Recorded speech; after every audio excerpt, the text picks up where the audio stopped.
Rufino, eu sempre me achei um cara abençoado pelo seguinte, às vezes eu não entendi assim, por que eu imaginava uma coisa e depois de um ano, um mês ou 2 anos eu tava conseguindo fazer aquilo, mas a minha vontade era tão grande de fazer aquilo.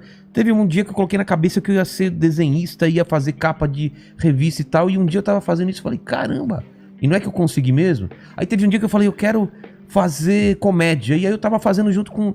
aí eu falei, o podcast é a mesma coisa, e eu não sei se isso é você ser abençoado ou são as duas coisas, você ser abençoado e você ter um foco, porque quando eu tenho um foco assim, quando eu quero muito uma coisa, parece que você transforma o mundo ao seu redor pra aquilo acontecer, é muito forte isso, né? É as duas coisas. Primeiro, do meu ponto de vista, como eu disse que eu nasci rico, um dos meus maiores patrimônios que eu já nasci com ele, é justamente essa bênção. Todos nós nascemos ricos, todos nós nascemos abençoados. Todos nós somos filhos da mesma energia que diz para nós amém. Então o problema é as suas escolhas. Que tipo de escolha você está fazendo? E depois que você escolheu, o que você está fazendo para poder ir no sentido daquilo que você escolheu? Você precisa ter um propósito. Então quando você tem um propósito, se determina, come, bebe, dorme e se dedica 16 horas por dia naquele propósito, aí vem a energia superior e diz para você amém. Seja feita a vossa vontade. Então qual é a sua vontade? Qual que é o seu propósito? O que você está buscando? E com certeza você vai alcançar. Não tem para A, para B, para C, gênero, cor de pele, não tem nada disso. Tem fé. Para uns demora um pouco mais, para outros demoram um pouco menos, às vezes é mais difícil, às vezes é mais fácil, mas eu também concordo, acho que o trabalho vence tudo, né? Eu costumo dizer que é o tempo de Deus. Que Deus? O seu Deus. Aquele que está dentro de você. Não é o seu tempo, né? Não, mas você produz esse tempo à medida que você acredita e se dedica a fazer aquilo. Você quer ganhar dinheiro? Então, qualquer coisa que você faça 16 horas por dia, se você fizer um podcast, o seu podcast tiver um horário marcado, tipo assim, olha, eu só posso fazer 40 minutos, então não vai rolar. Se você tem um podcast, que você realmente tem um conteúdo para compartilhar e você faz com determinação, querendo acrescentar na vida das pessoas, vai acontecer o que acontece com o seu podcast. Seu podcast não é o que é por acaso. É que você traz coisas realmente com a intenção de ser algo que vai deixar uma marca, que compartilha coisas, conteúdos positivos para acrescentar na vida das pessoas. Aí as pessoas querem ouvir, elas querem buscar aquilo. Nós somos emocionais.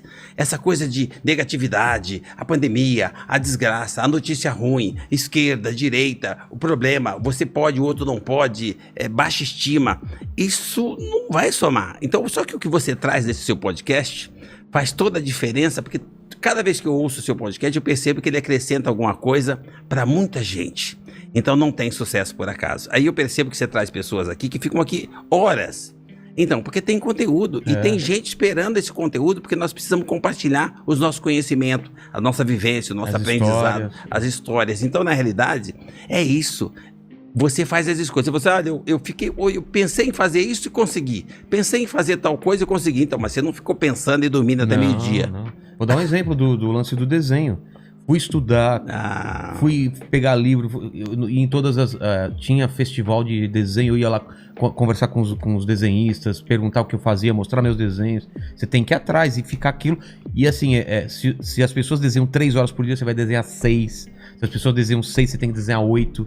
Entendeu? Para tentar conseguir passar na frente pelo esforço mesmo. Porque eu via no desenho que eu não era o melhor desenhista. Nem na minha classe. Na minha classe tinha muito mais gente melhor do que a minha. Mas a minha determinação, no 2º ano eu já via que eu era um dos melhores. No 3º ano eu ganhei o prêmio de melhor desenhista. Por quê? Porque a minha vontade era tanta de aprender que talvez aquela pessoa que já tinha um dom natural muito mais fácil não se acomodou, né? Porque acontece muito isso, a pessoa se acomodar, falar, não, cheguei no estágio, não preciso aprender mais. E nunca a gente chega nesse estágio, né? Às vezes as pessoas olham pra você e falam assim, Vilela, você é brilhante. Não, todos nós somos brilhantes. De alguma forma, né? Como é que você tá polindo esse seu brilho? Como é que você pule o seu diamante do dia a dia? Porque todos nós podemos tudo. Temos o mesmo cérebro, a mesma capacidade de pensar, de imaginar, de desenvolver a nossa inteligência, e só que alguns focam em determinadas coisas e fica melhor naquilo.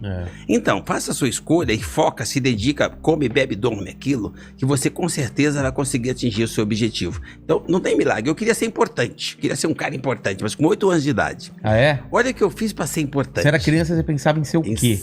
ser importante. É?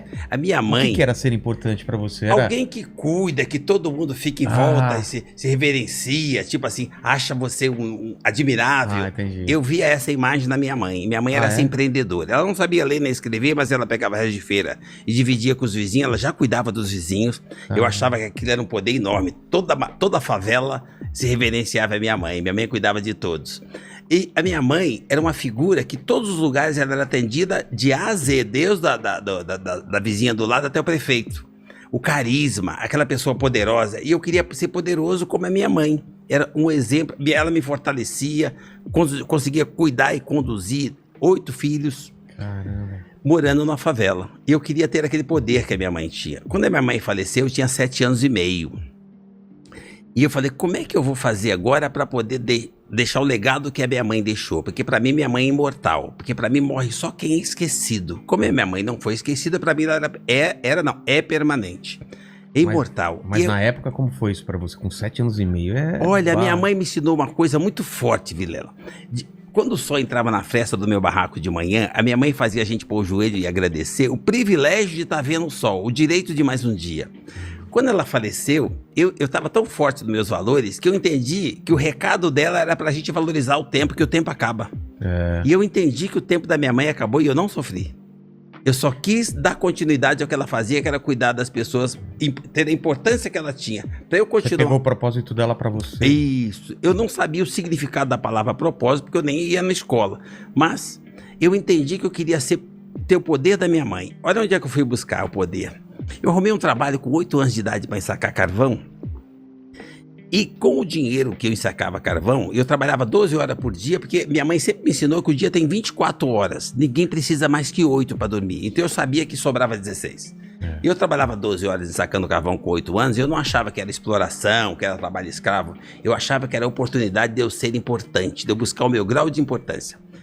Com aquilo eu conseguia ganhar pouco mais de meio salário. Mas olha que interessante, eu pegava o meu meio salário, levava para casa e eu conseguia pôr na mesa café com leite e pão com manteiga. Porque o papai só conseguia arroz com feijão e o ovo porque a gente tinha uma galinha. Ah, é? Mas eu era o cara que complementava e conseguia pôr na mesa café da manhã, sendo o filho mais novo de 8 irmãos. Aquilo me dava um grau de importância, eu me sentia o máximo. E aquilo para mim virou propósito. O que eu posso fazer para somar na vida do outro? Eu mudei de endereço, mudei de estrutura, os tempos passaram. Para mim os tempos não foram difíceis, foram sendo diferentes. E o meu propósito continua o mesmo. Todos os dias eu saio de manhã com um propósito muito claro. De saber o que hoje eu posso fazer para fazer diferença a partir de mim, cuidando de mim e em seguida o que eu posso fazer para somar na vida de mais alguém. Começando com os meus. Faz diferença na vida de uma pessoa, você faz diferença... Eu chamo isso de empreendedorismo. Empreendedorismo para mim é isso. Quando você levanta de manhã com um propósito claro de somar na vida do próximo. Todos nós temos capacidade de empreender, capacidade de fazer em benefício do outro. E as pessoas têm dificuldade. Mas você passou tempos difíceis. Não, os tempos não foram difíceis, foram diferentes. Eu fui feliz a vida inteira. É o propósito, o ponto de vista, como é que você está olhando as coisas? No meu ponto de vista, que eu tenho muita fé, Deus não sacaneia ninguém. São fases que você vai passando e vai adquirindo anticorpos. Meus filhos são tudo frágeis e eu tenho anticorpos. Então, assim, eu sou privilegiado. Então, assim, você já nasce da condição para ser forte, para ser resiliente. Quando você nasce nessa condição, você nasce com mais possibilidade de ir para a próxima fase e de ser resiliente para cada fase que aparece. Porque a natureza é perfeita. Ela te cria naquela situação, você faz as melhores escolhas, porque eu morava na favela você pode fazer escolhas. É só você copiar. Escolhe aquilo que o outro escolheu e está dando certo. Porque quando você erra na escolha, começa a dar errado muito cedo. Quando você percebe que tem pessoas que fizeram escolhas diferentes que deu certo, copia.